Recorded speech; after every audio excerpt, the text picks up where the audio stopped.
Hi, everyone. My name is Dambi Kim. I'm an AI fellow at the Center for Digital Thriving, where we explore how young people are engaging with digital technologies, including generative AI, with a sense of agency. So most of the work I'll be presenting today has been developed and led by my colleague, Dr. Beck Tench.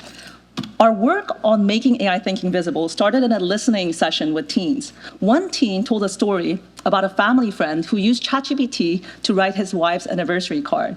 The wife was so moved by the card that she was brought to tears. And the teens that we've shared this scenario with have had very different reactions. Some said, "Oh, that's wonderful, it brought her joy, it's a good thing." Others said, that's questionable, he didn't write the words himself.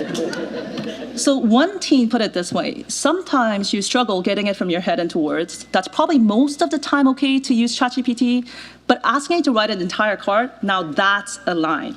And that phrase, "that's a line," it really stuck with us. And it made us wonder, could we help students to surface their own lines when it comes to their AI use for schoolwork?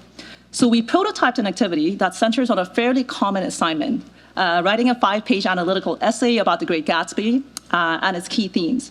We then asked students to brainstorm all the possible ways AI could be used for this assignment. So as you can see on the slides, generating claims and counterclaims, making an outline, inputting quotes, asking why they're significant. Once all of their ideas are on the table, we asked students to map each of this AI use on a scale from totally fine to crosses a line, and of course in between you have this gray zone. What emerges is fascinating. One student marks grammar checks as totally fine, but a full character analysis as crossing a line. Also, as you can see on this map, many of the use cases fall into this gray area, which indicates that the student is uncertain regarding whether this way of using AI is responsible or not, or whether they'll get in trouble for it. So here's a side-by-side comparison with another teen who's mapped out the exact set of AI uses. And here are 6 student mappings. What really stood out to us at the center is the noticeable spread in distribution. Bringing in visibility to these gray areas seemed to create a fertile ground for students and educators to reflect on their own AI use through a moral lens, and also provide opportunities for open dialogue to talk about these gray zones and how to navigate these gray zones.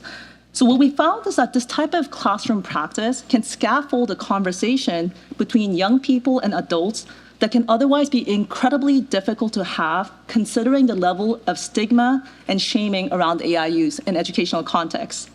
So here's a QR code that will direct you to our AI portfolio of work. The practice that I showed is just one of several classroom practices we've developed. And we also have an emerging framework on an agency-centered AI literacy. And so please feel free to reach out to me and my colleagues at the center to try out this type of practice with your students as well as with your colleagues. Thank you.